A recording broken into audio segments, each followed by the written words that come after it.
Stanford, Oregon State, senior night for OSU, and Stanford comes out with a win, their first ever dual match win at Oregon State, 19-16. We started off at 125 pounds, and Ronnie Bresser, one of the seniors for Oregon State, came up big in his final bout here at Gill Coliseum. He did. It was a huge night for Stanford, but this was a huge moment for Oregon State with the Robles cross wrist roll.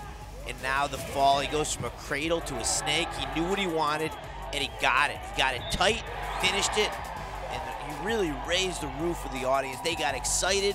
He set his team up for victory, but they weren't able to keep pace. He pinned Gabriel Townsend later on, 165. It was close. Dominic Mandarino, Aaron Olmos. It went to sudden victory. This was a swing bout. It really was. And although it was a hard-fought match from beginning to end, at the very end, it was Stanford that prevailed with the driving single-leg finish. And so Mandarino with a sudden victory win over Olmos, then at 174. Colt Doyle had the early lead, but Rico Stormer stormed back. Indeed he did.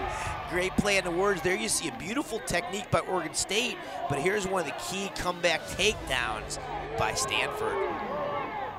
Now Stormer, the graduate transfer from Harvard, with a big win, and that turned things in favor of Stanford, and they already had it locked up when Umar Desi came out for his final bout at Gill Coliseum, and he dominated Oregonian Trevor Rasmussen.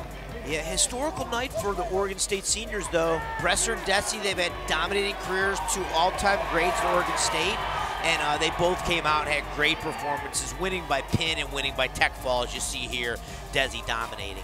A 25-10 tech fall win over Rasmussen after he had a 23-8 tech fall win over Iowa State's Ethan Anderson on Monday. So it's Stanford that comes out on top of the two seniors for OSU, Bresser and Desi. They win by pin and tech fall. They did, but Stanford got 6 wins to Oregon State's 4. And at the end of the day, bonus points are good, but 6 wins beats 4, and it was a great performance by Stanford. Yep, Stanford in 3 weeks will be shooting for that Pac-12 championship after ASU won the previous 2 and Oregon State the 5 before that. Stanford wins tonight, their first ever win in Corvallis.